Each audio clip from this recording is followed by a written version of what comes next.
अस्सलाम वालेकुम नाज़रीन, पाकिस्तान तहरीक इंसाफ को बिल आकर लाहौर में जलसा करने की इजाजत दे दी गई। आपको लाहौर की मौजूदा सूरत हाल के मुताबिक भी अपडेट करेंगे कि इस वक्त लाहौर की क्या सूरत हाल है और जो जलसा का है उसके क्या मनाजर हैं, उसकी क्या सूरत हाल है, उससे भी आपको अपडेट करेंगे। जबकि खबर यह भी है कि इस जलसा में पाकिस्तान तहरीक इंसाफ के बड़े बड़े रहनुमाओं को गिरफ्तार किया जा सकता है। अभी अगर लाहौर की बात करें तो लाहौर को इस वक्त मकबूजा जम्मू कश्मीर बना दिया गया है। पूरा लाहौर बंद है, कंटेनर्स लगाकर तमाम तर दाखिली और खारजी रास्ते बंद कर दिए गए हैं। रात गए तक बहुत भारी नफरी पुलिस की पूरे लाहौर के ऊपर काबज रही। मीनार पाकिस्तान को सील कर दिया गया, वहां किसी भी शहरी को अंदर जाने की इजाजत नहीं है। पाकिस्तान तहरीक इंसाफ का वफद जब रात को मुआयना करने पहुंचा तो उनको भी वहां जाने की इजाजत नहीं दी गई। यानी कि मीनार पाकिस्तान के अतराफ में कंटेनर्स ही कंटेनर्स जो है वो मौजूद है। अगर दूसरी जानब दूसरी जलसागाह की बात करें जो फाइनल हुई है तो उस जलसागाह के भी यही मनाजर है, पुलिस की भारी नफरी वहां भी मौजूद है और अभी तक स्टेज भी नहीं लग सका, स्टेज लगाने की इजाजत भी नहीं दी जा रही और उससे बढ़कर साउंड सिस्टम भी वहां जो है इंटर नहीं होने दिए जा रहे। और पंजाब पुलिस की भारी नफरी वहां मौजूद है, पंजाब के मुख्तलिफ अजला से पुलिस मंगवाई गई है और हर मुमकिन कोशिश की जा रही है कि इस जलसा में कम से कम अवाम शिरकत करे।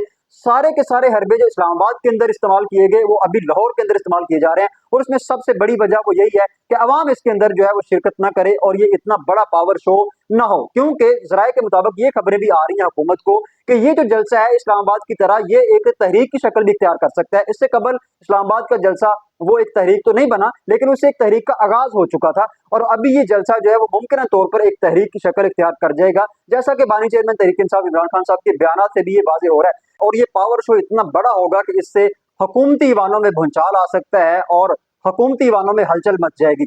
अच्छा, इस जलसे के हवाले से हुकूमत पहले तो इजाजत नहीं दे रही थी लेकिन बिल आकर हुकूमत को इजाजत देना पड़ी। यहाँ सबसे पहले ये बात कर लेते हैं कि आखिर क्यों हुकूमत इस जलसे की इजाजत नहीं दे रही थी। नाज़रीन किराम, आपको पता है कि लाहौर पाकिस्तान मुस्लिम लीग नून का गढ़ है और इसमें पाकिस्तान मुस्लिम लीग को शिकस्त देना कभी नामुमकिन हुआ करता था, लेकिन इस इलेक्शन के अंदर पाकिस्तान मुस्लिम लीग नून को अपने गढ़ के अंदर शिकस्त फाश हुई है और इमरान खान साहब ने इनको इनके घर के अंदर घुस के मारा है। तो ये एक बहुत बड़ी बेइज्जती थी पाकिस्तान मुस्लिम लीग नून के लिए और इसकी इजाजत क्यों दी गई ये भी एक सवाल है और इससे कबल तो हुकूमत बिल्कुल मानने के लिए तैयार नहीं थी। फिर इसमें बानी चेयरमैन तहरीक इंसाफ इमरान खान साहब को वो बयान बड़ी अहमियत रखता है जिसमें उन्होंने कहा कि अगर ये जलसा ना होने दिया गया, इसकी इजाजत ना दी गई तो हम इस जलसे को एक तहरीक की शक्ल दे देंगे और ये जलसा फिर एक तहरीक आजादी की शक्ल में बदल जाएगा और ये तहरीक इतनी शिद्दत इख्तियार कर जाएगी कि हुकूमत को फिर घर जाना पड़ेगा। ये जो बयान है बड़ी अहमियत का अमल है और यही वजह है कि हुकूमत के ऊपर प्रेशर बढ़ा और फिर हुकूमत को इसकी इजाजत देना पड़ी। और दूसरी जानब हाईकोर्ट की जानब से भी अहकाम जारी हुए कि एक अपोजिशन जमात है वो जलसा करना चाहती है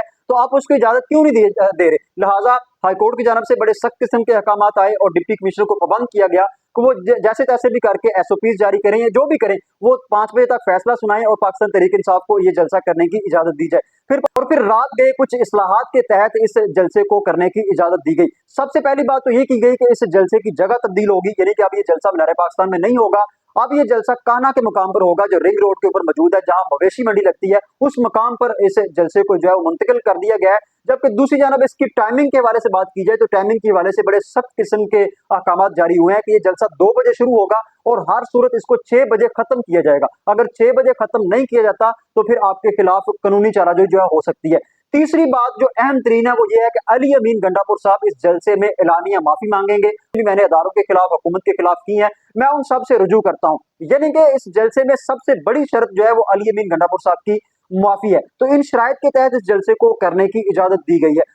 और अली अमीन गंडापुर साहब की अगर शख्सियत की बात की जाए तो उनकी शख्सियत भी उस तरह की है कि वो कभी भी माफी नहीं मांगेंगे। लिहाजा अब जराये के मुताबिक इस जलसे में बहुत बड़ी बड़ी गिरफ्तारियां हो सकती हैं और उसमें सबसे अहम तरीन और बड़ी गिरफ्तारी अली अमीन गंडापुर साहब की होगी, क्योंकि हुकूमत चाहती है और अदारे चाहते हैं कि अली अमीन गंडापुर साहब माफी मांगे, लेकिन गंडापुर साहब माफी मांगने के लिए तैयार नहीं है, बल्कि वो अपने साथ एक बहुत बड़ा समंदर लेकर आ रहे हैं और वो इस समंदर को हुकूमत के ऊपर जाकर चढ़ा देंगे। अगर वो माफी नहीं मांगते तो डेफिनेटली हुकूमत भी मज़ामत करेगी, उनको गिरफ्तार करने की कोशिश करेगी और अगर उनको गिरफ्तार कर लिया जाता है तो फिर एक बहुत तशवीशनाक सूरत हाल बन जाएगी और फिर डेफिनेटली ये जलसा एक तहरीक की शक्ल इख्तियार कर जाएगा, क्योंकि बानी चेयरमैन तहरीक इंसाफ पहले ये अहकाम जारी कर चुके हैं और ये जो तहरीक है वो बड़ी शिद्दत इख्तियार करेगी और फिर पूरा जो लाहौर है उसके अंदर क्या सूरत हाल होगी ये तो आने वाला वक्त ही बताएगा।